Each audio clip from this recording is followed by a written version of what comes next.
We appreciate every single one of you. We'd love to know what part of the world are you watching from right now. Let us know in the comments. Now, let's dive into today's story. The morning sun cast long shadows across Derek Newton's office as he reviewed the final calculations for the Harrison Bridge project.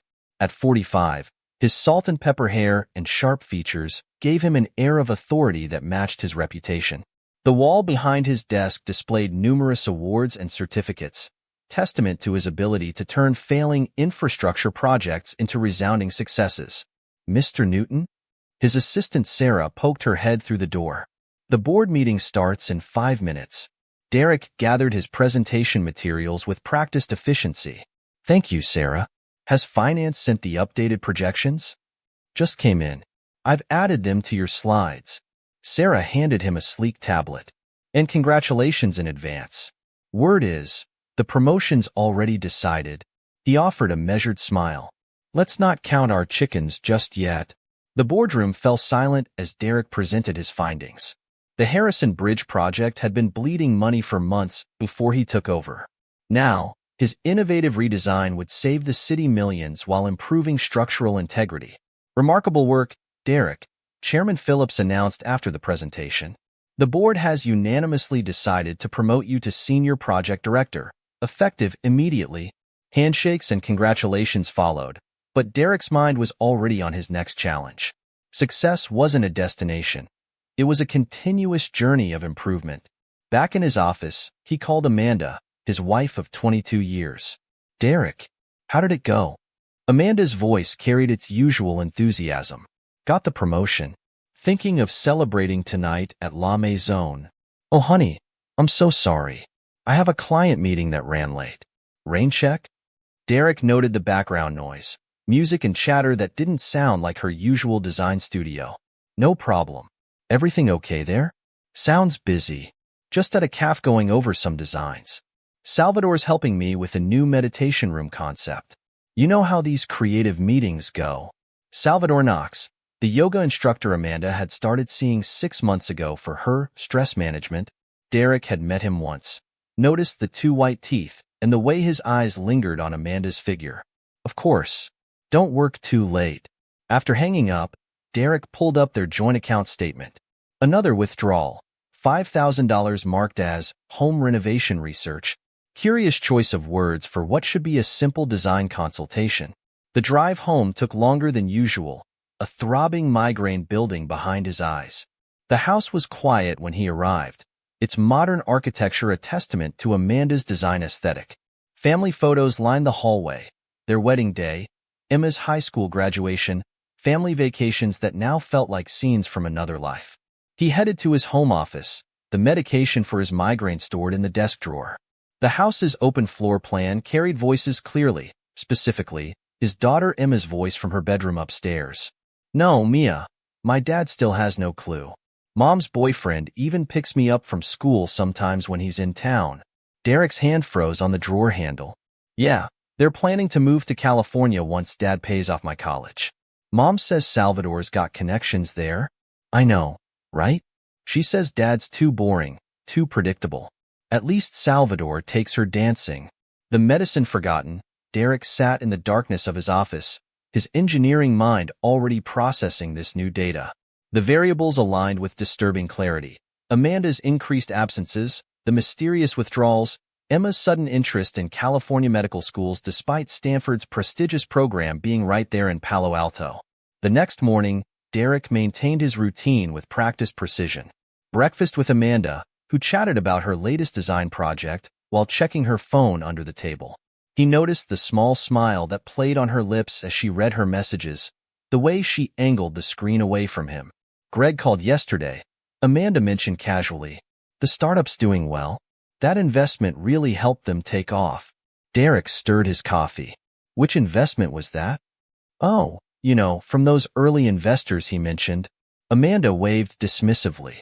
He's hosting another business meeting today. Such a responsible brother you have. Greg's business meetings, another piece of the puzzle. His brother had always been the family charmer, the one who could talk his way out of anything. Now it seemed he was talking his way into something far more insidious. At work, Derek accessed the company's contracted investigation firm's database. Raoul Levy's profile stood out, former military intelligence, specialized in corporate espionage, known for discretion. Derek sent a carefully worded email requesting a meeting. That afternoon, in a coffee shop far from his usual haunts, Derek sat across from Levy, a compact man with watchful eyes. "Tell me about Salvador Knox," Derek said, sliding across an envelope containing his initial payment. Levy's investigation revealed the first layer of deception within days. Salvador Knox had never completed his yoga instructor certification. His real estate license had been revoked in 3 states for ethical violations. His pattern was consistent: identify wealthy women, preferably married, establish trust through wellness coaching, then slowly work his way into their lives and their bank accounts. "Your brother's startup," Levy reported, "received a significant investment 6 months ago. $300,000, routed through a shell company called Knox Enterprises." Derek's jaw tightened. The amount matched several large withdrawals from his and Amanda's joint account, withdrawals Amanda had insisted were for Emma's college fund. The neighborhood played its part in the deception. Derek watched through his home office window as Linda Carlson picked up Amanda for their book club, the same book club that met at different houses each week, yet never seemed to actually discuss books. The Wilders next door would wave cheerfully whenever Amanda left for her yoga sessions, their teenage son oddly well informed about Derek's work schedule. One evening, Derek followed the thread to its source. He parked outside Greg's startup offices long after business hours. Amanda's car was there, parked next to a sleek sports car he recognized as Salvador's. Through the glass front of the building, he could see them in Greg's office, Amanda laughing at something Salvador said, his hand resting possessively on her waist. Greg sat at his desk, playing with his phone, the perfect accomplice providing the perfect cover. Emma's role became clearer too. Derek reviewed her recent credit card statements, coffee shops near Salvador's apartment, Uber rides that coincided with Amanda's appointments. His daughter had become their unwitting accomplice, or perhaps not so unwitting. The betrayal crystallized one morning as Derek reviewed the documents Levy had gathered. Amanda's father, Judge Martin Reynolds, retired, had been advising her on divorce proceedings for months. Notes from their meetings detailed strategies to maximize her claims on Derek's assets, using his long work hours and emotional unavailability as leverage. Derek sat in his office, surrounded by the evidence of his family's betrayal, and began to plan. The engineer in him approached it like any other project: identify the problems, analyze the variables, design the solution. The mounting pressure behind his eyes reminded him of the migraines that had plagued him lately, but he pushed through it. Pain was temporary. Revenge, when properly executed, was permanent. He started with Emma's college fund. A quick review confirmed his suspicions. Amanda had been systematically draining it, moving money through a series of accounts. The final semester's payment was due soon, after which they probably planned to empty what remained. The neighborhood's involvement ran deeper than he'd initially suspected. The Carlsons had received a loan from Amanda, $40,000 from Derek's money. The Wilders had a similar arrangement. Each family had their own secrets, their own reasons for helping maintain the FOD. Derek worked late into the night, documenting everything. Every transaction, every meeting, every lie. The engineer in him appreciated the elegance of their deception. How each piece supported the others, how the structure of their betrayal had been carefully built over months, perhaps years. But engineers knew better than anyone, every structure had its weak points. Every system could be dismantled. It was simply a matter of identifying the critical supports and removing them in the correct order. The office chair creaked as Derek leaned back, his eyes moving from document to document. Amanda's carefully crafted persona as the supportive wife. Salvador's manufactured image as a spiritual wellness guide. Emma's role as their unwitting accomplice. Greg's startup serving as their meeting ground and money laundering operation. All the pieces were in place. Now it was time to begin the real work. Through his office window, Derek watched the sun rise over the city. The Harrison Bridge project had taught him an important lesson. Sometimes, to save a structure, you had to let parts of it fall. The weak points, the compromised sections, they all had to go before you could rebuild something stronger. He picked up his phone and dialed Catherine Parsons, the city's most ruthless divorce attorney. Ms. Parsons? Derek Newton. I need your help with a rather complex dismantling project. The pieces were set, the calculations made. Now it was time to show his family the true price of betrayal. The scene unfolded like a well-rehearsed play at the Carlsons' dinner party that weekend. Amanda wore her favorite blue dress, the one Salvador had complimented during their first private yoga session. She worked the room with practiced charm, touching Derek's arm occasionally for show, all while exchanging knowing glances with their host, Linda Carlson. Derek, the Harrison Bridge project is fascinating, Tom Wilder said, swirling his whiskey. Must be keeping you busy at all hours.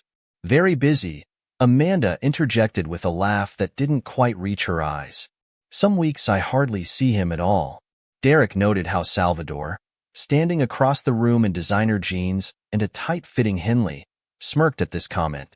The yoga instructor was playing his role perfectly, the spiritual guide offering private sessions to select clients, all while building his network among the neighborhood's wealthy wives. Dad, can I take the car tomorrow? Emma appeared at his elbow, her expression carefully neutral. I have a study group meeting. Of course, princess. Derek's voice betrayed nothing of what he knew about these study groups, how they coincided perfectly with Amanda and Salvador's meetings, how his daughter served as their lookout and alibi. Later that night, Derek sat in his home office, reviewing the latest reports from Raul Levy. The investigator had been thorough, documenting every meeting, every transaction, every little betrayal. The photos showed a clear pattern: Amanda arriving at Greg's startup offices, Salvador following shortly after. Emma's car parked nearby, keeping watch while sending texts about study sessions and client meetings. The financial trail was equally damning. Amanda had diverted over $500,000 from their joint accounts, routing it through various shells and fronts. Some went to Salvador's California property purchases, some to Greg's startup, and some to buy the silence and cooperation of their neighbors. Derek's phone buzzed, a text from Catherine Parsons, documents ready. Moving forward on your signal. He looked at the family photo on his desk, Amanda, Emma, and himself at Emma's high school graduation. All smiles, all perfect, all fake. The frame's glass reflected his own image. A successful man who had dedicated his life to building things, only to discover his family had been systematically dismantling everything he'd created. The migraine was back, pulsing behind his eyes, but Derek welcomed the pain. It helped him focus, helped him remember why he needed to stay sharp. In engineering, precision was everything. One miscalculation, one moment of emotional weakness, and the entire project could collapse. Through the house's excellent acoustics, another of Amanda's design choices, he could hear her on the phone in their bedroom, her voice low but clear. No, Salvador. He doesn't suspect a thing. Yes, once Emma's last tuition payment clears. I know, baby. I can't wait to start our new life. He's so wrapped up in his precious bridges, he wouldn't notice if I danced naked in his office. Derek allowed himself a small smile. In engineering, every stress test revealed new weaknesses. Every failure pointed the way to a stronger design. His family had taught him the ultimate lesson in structural integrity. Sometimes, the most devastating forces came from within. He turned back to his computer and began to type. The dismantling would begin soon, and like every project he'd ever managed, this one would be executed with absolute precision. After all, he hadn't earned his reputation by leaving jobs half-finished. The first light of dawn was breaking over the horizon as Derek finished his preparations. In a few hours, Amanda would wake up and go about her day, confident in the perfection of her plan. Emma would head to her study group, believing her role as lookout was still a secret. Greg would open his startup's offices, unaware that his money laundering operation was about to implode. And Derek? Derek would do what he did best. Systematically, methodically, ruthlessly solve the problem in front of him. Because that's what engineers did. They identified structural weaknesses, and then they eliminated them. The sun rose fully over the city, its light catching the glass and steel of the buildings Derek had helped design and save. It was going to be a perfect day for demolition.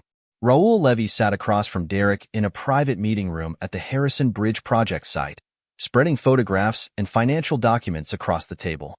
The private investigator's reputation for discretion had made him the perfect choice for this delicate operation. Let's start with the money trail, Levy said, pulling out a complex flowchart. Your wife's been systematic.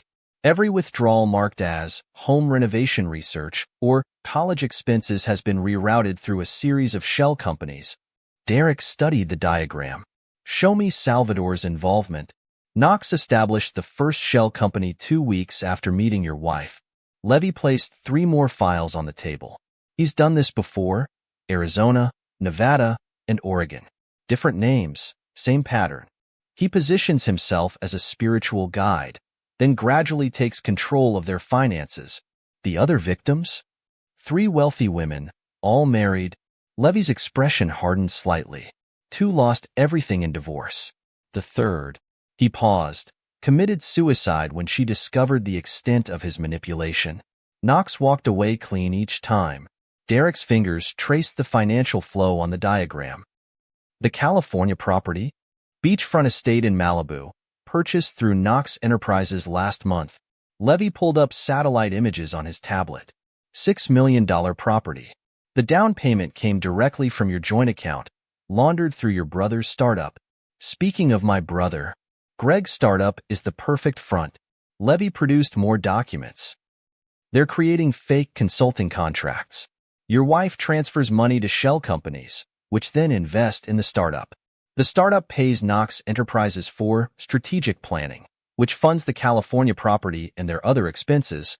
Derek nodded, his engineers mind cataloging each piece of evidence. The neighborhood involvement?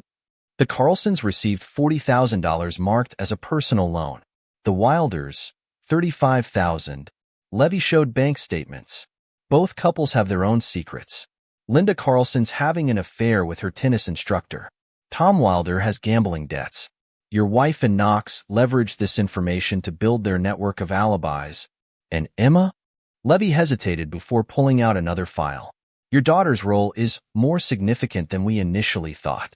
She's not just providing alibis or acting as lookout.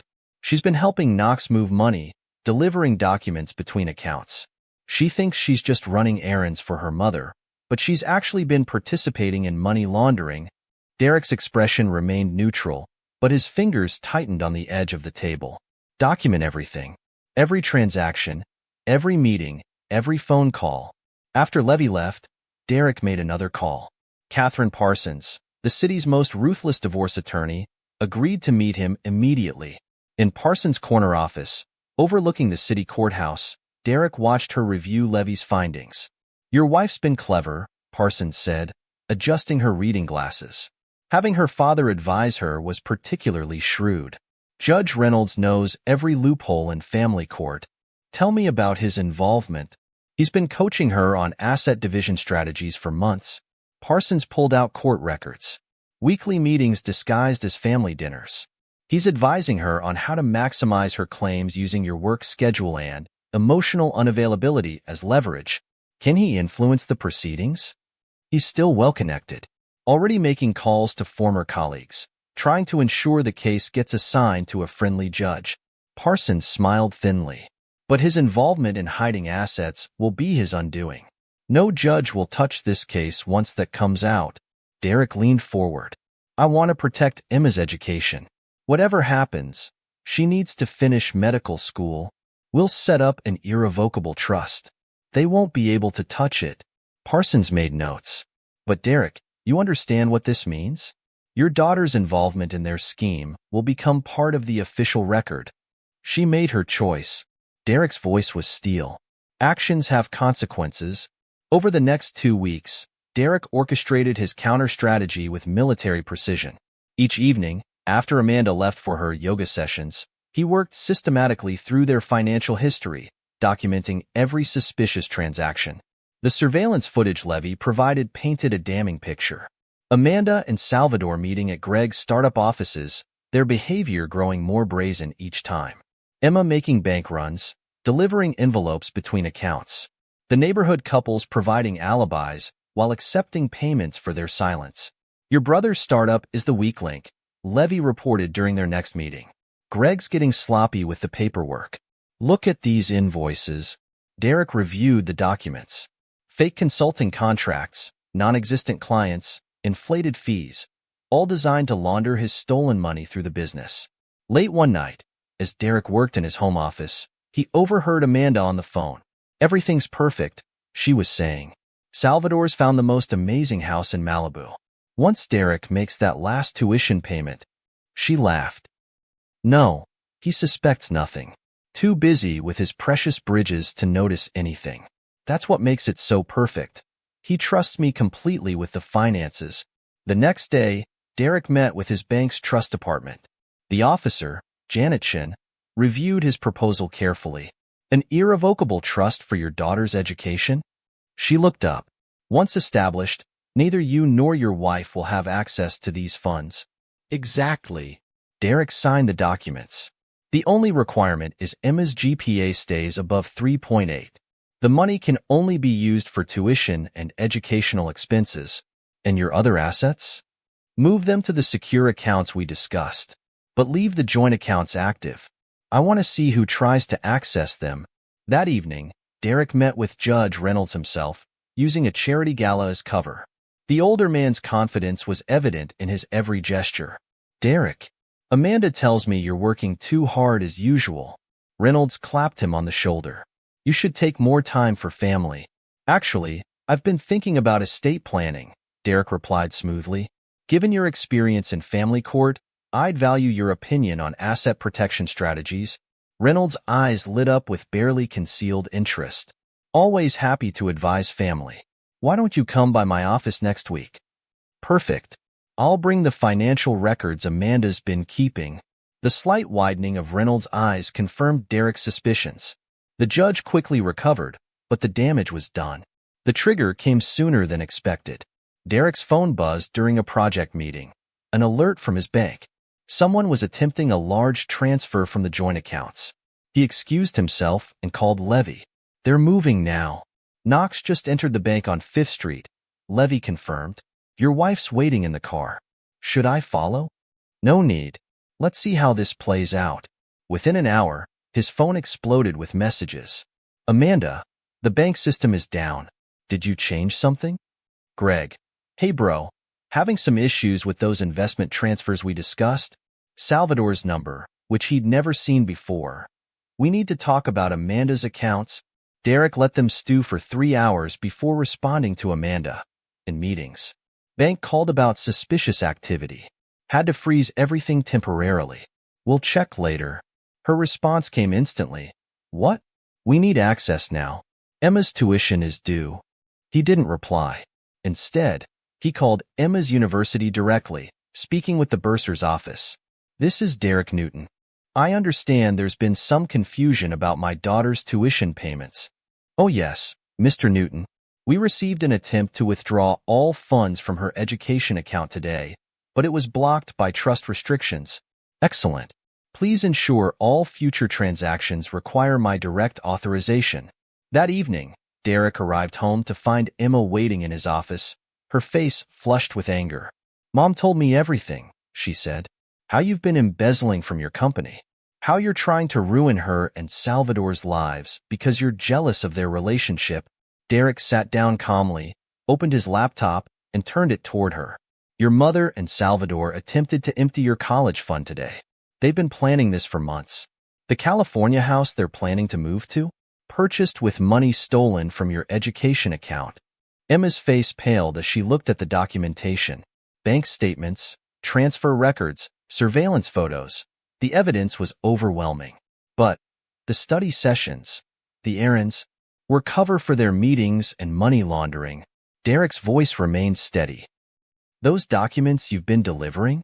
Financial instruments for moving stolen money. Your mother and Salvador planned to leave you with massive student debt while they enjoyed your education fund in Malibu." Emma sank into a chair, her hands shaking as she scrolled through the evidence. "Dad, save it." Derek stood. "Your trust fund is secure now. Maintain a 3.8 GPA, and your education is guaranteed. That's more than they plan to leave you with." "I didn't know." Tears started rolling down her cheeks. "You knew enough." Derek moved toward the door. "You chose your side, Emma. Now you'll live with those consequences." Later that night, Amanda stormed into his office, Salvador in tow. Her carefully maintained poise had cracked, revealing the desperation beneath. "What have you done?" she demanded. "Those accounts were joint property." "Were they?" Derek looked up calmly. "Like the joint property you've been funneling to your boyfriend's shell companies?" Salvador stepped forward, his yoga instructor serenity replaced by barely controlled anger. "Listen, man, you don't want to do this. Think about your reputation." "My reputation?" Derek's laugh was cold. "That's interesting coming from a con man who's done this to 3 other women. Tell me, Salvador, does Amanda know about Helen Richards? The woman who killed herself after you destroyed her life?" Amanda's head whipped toward Salvador, the first crack in their united front. "He's lying," Salvador said quickly. "Baby, he's just trying to turn you against me." "The documentation is with my lawyers," Derek continued calmly, "along with evidence of every transaction, every meeting, every conspiracy you've orchestrated, including Emma's role as your unwitting money mule." "You wouldn't dare expose our daughter," Amanda hissed. "Our daughter?" Derek's voice could have frozen fire. "You were planning to abandon her with massive debt while you lived off her college fund. Don't pretend to care about her now. This isn't over," Salvador threatened. "Actually, it is." Derek turned back to his work. "You have until tomorrow to return the money you stole, or the evidence goes to the FBI. Your choice." After they left, Derek sat in his darkened office, listening to the sound of Amanda throwing things in their bedroom. His phone buzzed with messages from Greg, from Judge Reynolds, from the Carlsons and Wilders, all frantically trying to understand what was happening to their carefully constructed scheme. Derek ignored them all. The first strike had landed perfectly, exposing the rot at the foundation of their conspiracy. Now it was time for the real demolition to begin. Through his window, he could see the Harrison Bridge illuminated against the night sky. Like any good engineer, he knew that the most spectacular collapses came not from external forces, but from carefully calculated internal pressures. Tomorrow, the real work would begin. But for now, he allowed himself a moment of satisfaction. The look on their faces when they realized he'd known everything, that alone was worth the price of admission. The storm that had been threatening all day finally broke, lightning illuminating the city in harsh flashes. Derek watched it with appreciation. Nature understood timing too, the perfect backdrop for the destruction to come. Derek sat in his new high-rise apartment, reviewing the final pieces of evidence on his laptop. The city lights spread below him like a circuit board, each connection representing another pressure point in his carefully constructed plan. "The SEC filing is ready," Catherine Parsons said through the speakerphone. "One word from you, and Greg's startup faces a full investigation." "What about Judge Reynolds?" "Our contact at the FBI was very interested in the evidence of his previous bribes. They're prepared to launch an investigation the moment we give them the documentation." Derek checked his watch. 7:15 p.m. Amanda would be at her book club meeting with Salvador, using the Carlsons' house as cover again. Everything was prepared: the divorce papers, the evidence packets, the asset freeze documents. Time to begin the endgame. "Execute everything as planned," he told Parsons. "I'll handle the personal aspects." He opened his secure email and sent the first trigger, an anonymous tip to the SEC about Greg's startup. The documentation was comprehensive: fake invoices, money laundering schemes, fraudulent investor reports. Within hours, his brother's carefully constructed house of cards would begin to collapse. Next came the neighborhood couples. Derek had prepared individual packages for the spouses of each conspirator. Tom Wilder's wife would receive proof of not just his gambling debts, but the affairs he'd helped cover up. Linda Carlson's husband would learn about her tennis instructor and the money she'd accepted to provide alibis. The phone rang. Greg, right on schedule. "Derek." His brother's voice carried barely contained panic. "The SEC just showed up at the office. They're seizing our servers, our documents. What the hell is happening?" "Interesting timing," Derek replied calmly. "I was just reviewing some of your company's investment records, particularly those involving Knox Enterprises." A long pause. "Bro, I can explain. You helped them steal my money, Greg. Used your startup to launder it. Did you really think I wouldn't figure it out? It wasn't like that." Amanda said you were controlling, that she needed help. Save it for the SEC investigators. Derek's voice was ice. I'm sure they'll be very interested in how you helped a known con man defraud investors. Known con man? What are you talking about? Ask Salvador about Helen Richards, or Mary Sullivan, or any of his other victims. Derek allowed himself a small smile. Better hurry. Your investors are about to receive some very interesting documents about where their money really went. He hung up as Greg was still pleading, then sent the second trigger, evidence of Judge Reynolds' past bribes to the FBI. The retired judge had been careful, but not careful enough. His pattern of favorable rulings for certain law firms, followed by mysterious deposits in offshore accounts, formed a damning pattern. Derek's phone buzzed again. Amanda. The SEC is at Greg's office, she said without preamble. What did you do? Me? I'm just a boring engineer, remember? Too focused on my precious bridges to notice anything. Derek, listen to me. Whatever you think you know.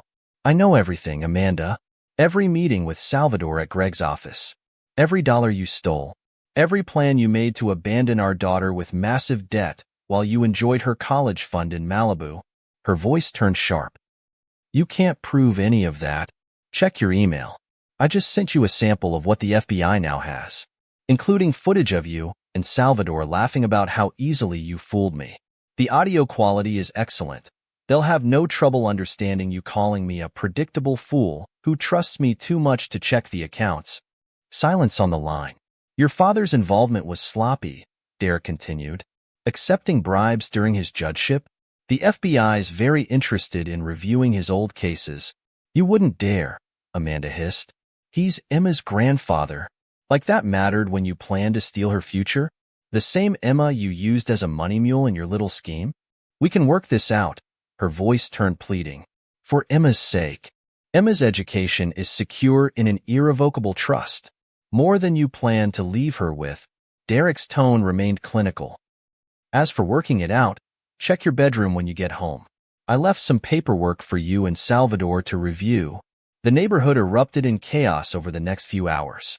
Linda Carlson's husband threw her out after receiving proof of her affair. Tom Wilder's wife discovered not just his gambling debts, but the multiple affairs he'd helped cover up. The carefully constructed network of lies collapsed like a house of cards. Derek watched from his new apartment as police cars gathered outside Judge Reynolds' house. The FBI had moved quickly on the bribery evidence. Tomorrow's newspapers would destroy what remained of the retired judge's reputation. His phone kept buzzing, desperate messages from Amanda, Greg, the neighbors. He ignored them all, focusing instead on the final phase of his plan. At exactly 10 p.m., he received confirmation.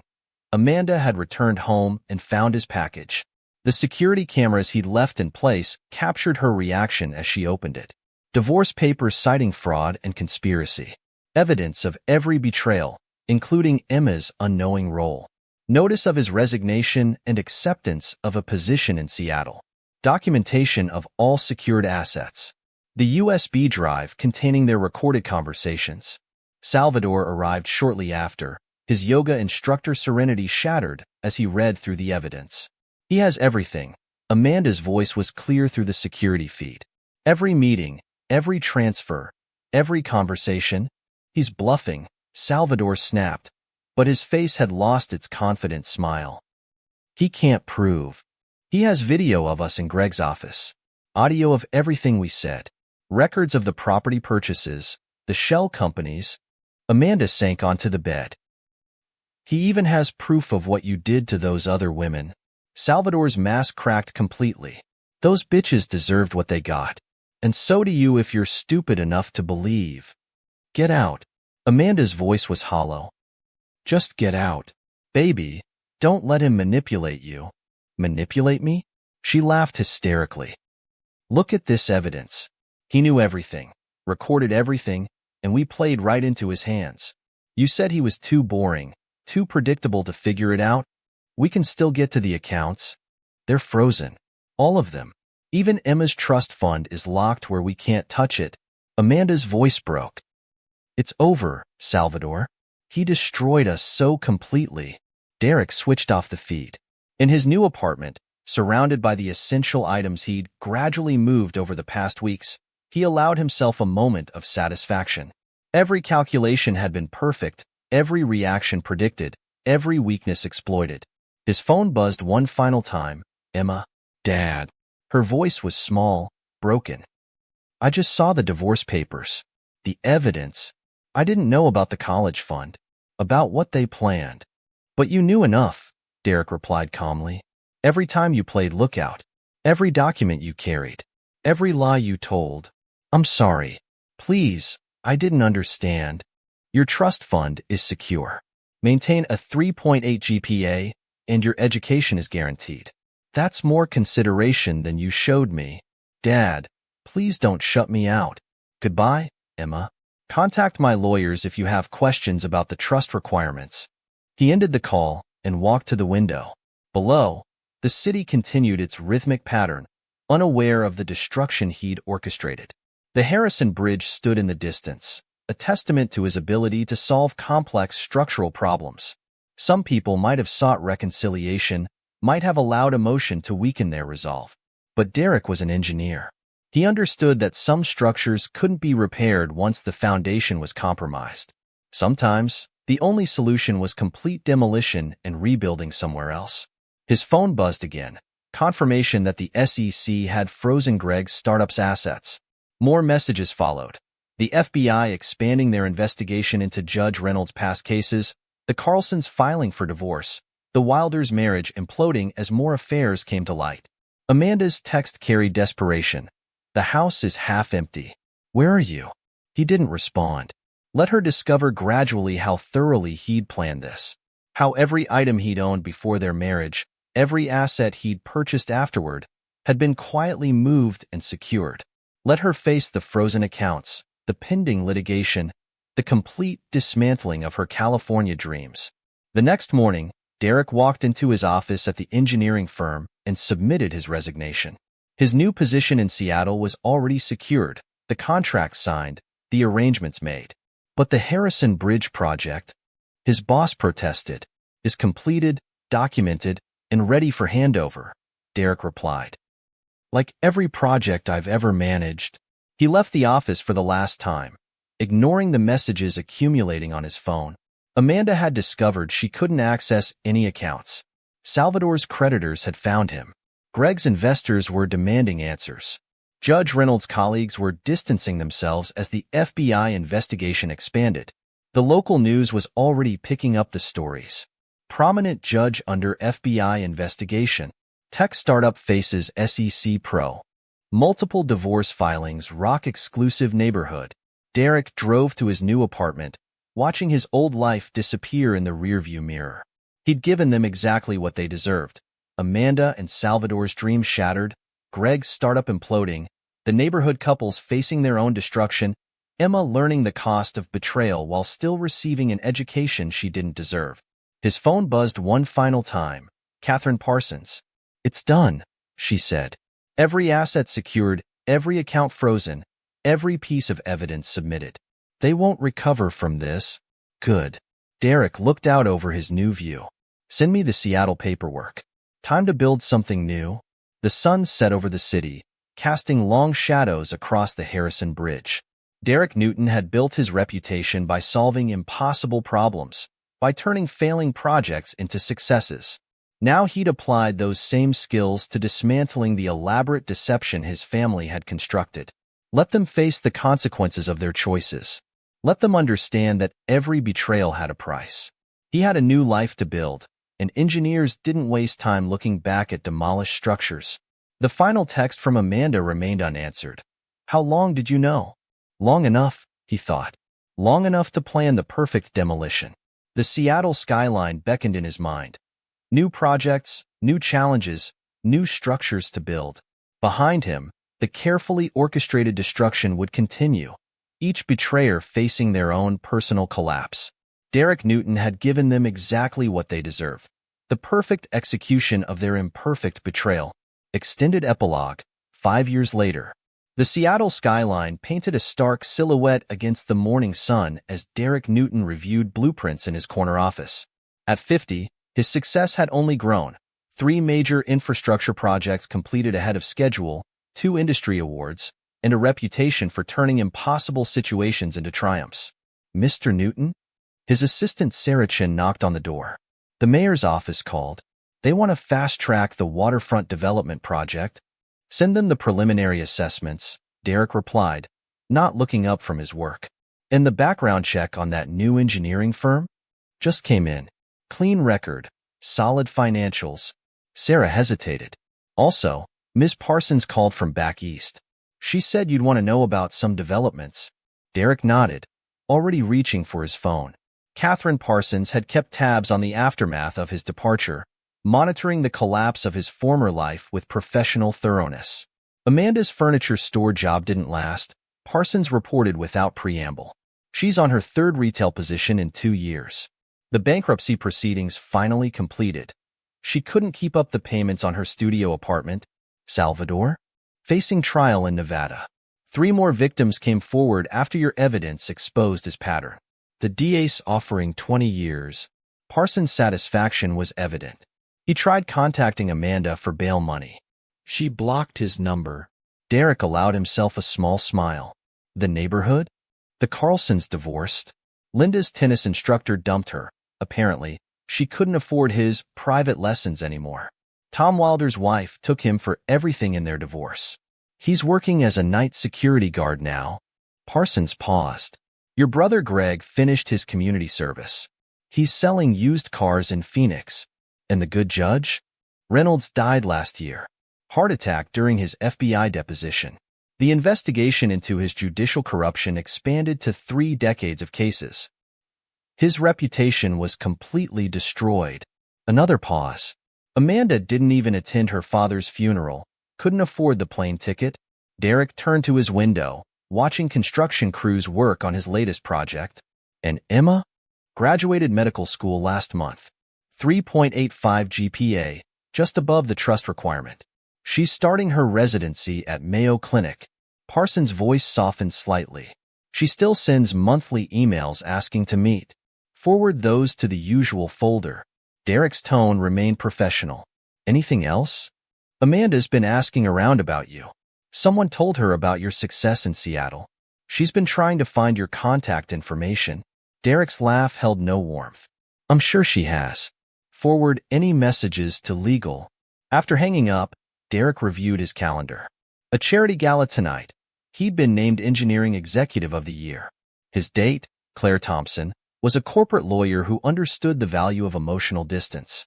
They enjoyed each other's company without complications, exactly as he preferred. His phone buzzed, an email notification. Emma's monthly attempt at contact. Dear Dad, graduated medical school last month. Starting residency at Mayo Clinic. I know you already know this. You've managed my trust fund perfectly, like everything else. I understand now what you taught me about consequences. Every time I make hospital rounds, I remember how methodically you exposed our betrayal. Mom's not doing well. Salvador's trial is all over the news. She finally admitted everything. How they planned to steal my future. How she used me to help deceive you. She's working retail again. Can barely make rent. I know I don't deserve forgiveness. But I've learned from your calculated response. Ensuring my education while severing emotional ties was its own form of perfect revenge. You made sure I'd succeed while never letting me forget the price of betrayal. If you're ever willing to talk, love, Emma. Derek archived the email without replying. His daughter had learned her lesson. Success tainted by the knowledge of what she'd thrown away. Some bridges, once burned, should stay demolished. Across the country, Amanda Newton, now Amanda Reynolds again, locked up the small furniture store where she worked. At 47, the stress of the past 5 years had taken its toll. Her designer clothes were long gone, replaced by off-the-rack retail uniforms. The plastic name tag reading, assistant manager, felt like a constant reminder of her fall. Her studio apartment waited, walls bare where expensive art once hung. The TV was tuned to news about Salvador's trial. 3 more wealthy women had come forward, describing the same pattern of manipulation and theft. His smooth yoga instructor persona had cracked during cross-examination, revealing the predator beneath. She thought about Derek sometimes, Seeing his name attached to massive successful projects, the local news had covered his latest award. He looked distinguished in the photos, power and confidence evident in every line. The woman on his arm was elegant, professional, everything Amanda had thrown away. Her phone held hundreds of unsent messages to him. Apologies, explanations, pleas for help. None of them mattered. Derek had orchestrated their destruction with the same precision he brought to his engineering projects. The evidence he'd gathered had been comprehensive, the timing perfect, the execution flawless. A text from Emma lit up her screen. "Mom, saw the news about Salvador's trial. Are you okay?" Amanda stared at the message. Her daughter's success felt like another part of Derek's revenge, ensuring Emma achieved everything they'd planned to steal from her, while making sure she understood exactly what her betrayal had cost. Across town, Greg Newton arranged cars on his used car lot. The Arizona sun beat down mercilessly, making his cheap suit stick to his skin. The SEC investigation had destroyed more than his startup. His reputation in tech was ruined, his assets seized, his investors' lawsuits still pending. He'd tried contacting Derek multiple times over the years. His brother's response had been silence, broken only by formal communications through lawyers. The precision of Derek's revenge still stunned him. How he'd gathered evidence for months, planning the perfect moment to trigger their collective destruction. In Nevada, Salvador Knox sat in county jail, awaiting trial. His designer yoga wear had been replaced by prison orange, his confident smile erased by the weight of evidence against him. Derek's meticulous documentation had exposed decades of cons, leading more victims to come forward. His latest lawyer, a public defender, had been blunt. "Take the plea deal. 20 years is better than what you'll get at trial." Salvador had tried contacting Amanda, hoping she had hidden resources. Her response had been to block his number. The woman who'd once planned to share his Malibu dream now wouldn't even accept his calls. Back in Seattle, Derek left his office for the charity gala. Claire waited in the lobby, elegant in a blue evening gown. "Congratulations on the award," she said, accepting his offered arm. "Though I heard some interesting gossip about your past." "Ancient history," Derek replied smoothly. "Thoroughly documented and filed away." Claire smiled, understanding perfectly. They made a striking couple, successful, controlled, emotionally distant. Exactly what Derek required now. The gala celebrated his latest triumph. Another failing project turned successful, another impossible problem solved. His acceptance speech was professional, focused on engineering excellence and project management precision. Only he knew that his greatest project had been the systematic dismantling of his betrayers' lives. Every detail planned, every reaction predicted, every consequence precisely calculated. Later that night, Derek stood in his penthouse apartment, watching his city sparkle below. Seattle had welcomed him, rewarding his expertise with greater successes. His new life was exactly what he designed: controlled, profitable, and free from emotional complications. His phone buzzed with another news alert. Yoga instructor faces 20 years for fraud scheme. Salvador's unshaven face filled the screen, his yoga serenity replaced by desperate fear. Another email from Emma arrived. "Dad, finished my first week of residency. Still learning from your lessons about consequences."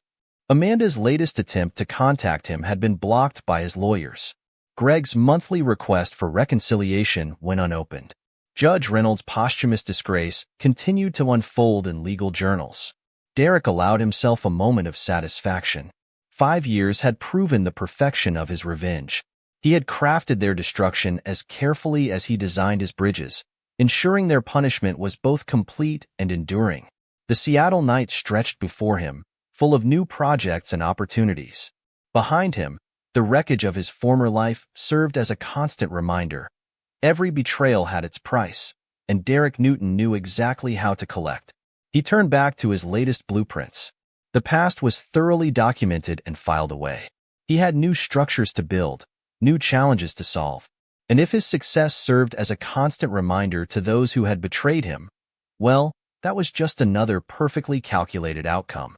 The price of betrayal had been high, but Derek had made sure they all paid in full. This is where our story comes to an end. Share your thoughts in the comment section. Thanks for your time. If you enjoy the story, please subscribe to this channel. Click on the video you see on the screen, and I will see you there.